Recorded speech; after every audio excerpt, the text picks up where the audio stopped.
আম্মুকে অনেকদিন ধরেই বলতেছিলাম যে তুমি একটু কাবাব বানায় দাও আমাকে। তো আম্মুর হাতের এই গরুর মাংসের কাবাবটা আমার কাছে খুবই ভালো লাগে খেতে। আর আম্মুর হাতের প্রত্যেকটা রান্নাই খুব মজা হয়। তো যাই হোক, আজকে ভাবলাম আপনাদের সাথে এই রেসিপিটা শেয়ার করি। তো এখানে হচ্ছে বুট, গরুর মাংস, তেজপাতা আর কয়েকটা শুকনো মরিচ দিয়ে ভালো মতো সিদ্ধ করে নিয়েছি। এটা ঠান্ডা হওয়ার জন্য আমি রেখে দিছি। আর এখানে কিছু মশলা নিচ্ছে, দারচিনি, এলাচ, লবঙ্গ, গোলমরিচ, জিরা। এগুলোকে ভালো মতো একটু গরম করে পরে হচ্ছে বেটে নেব।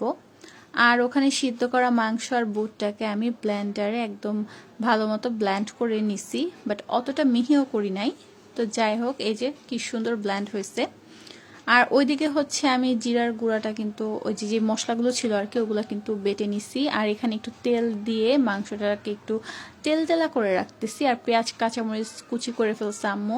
তো তারপর আম্মু হচ্ছে পেঁয়াজ, কাঁচামরিচ, ওই ভাজা মশলার গুঁড়া, ডিম এগুলো দিয়ে ভালো মতো মেখে নিচ্ছে। মেখে নেওয়ার পর এখানে এক্সট্রা একটু লবণ লাগছিল, লবণটা একটু কম হয়েছিল।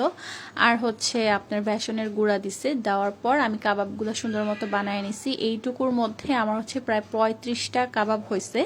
আর এখানে আমি একটু তেঁতুলের টক বানিয়ে নিছি আর 4-5টা কাবাবও ভেজে নিছি। তো আমার কাছে এই কাবাবটা খেতে খুবই ভালো লাগছে। আপনাদের কাছে কেমন লাগছে অবশ্যই জানাবেন। আর বাসায় কিন্তু ট্রাই করবেন, খুব ইজি কিন্তু। আল্লাহ হাফেজ।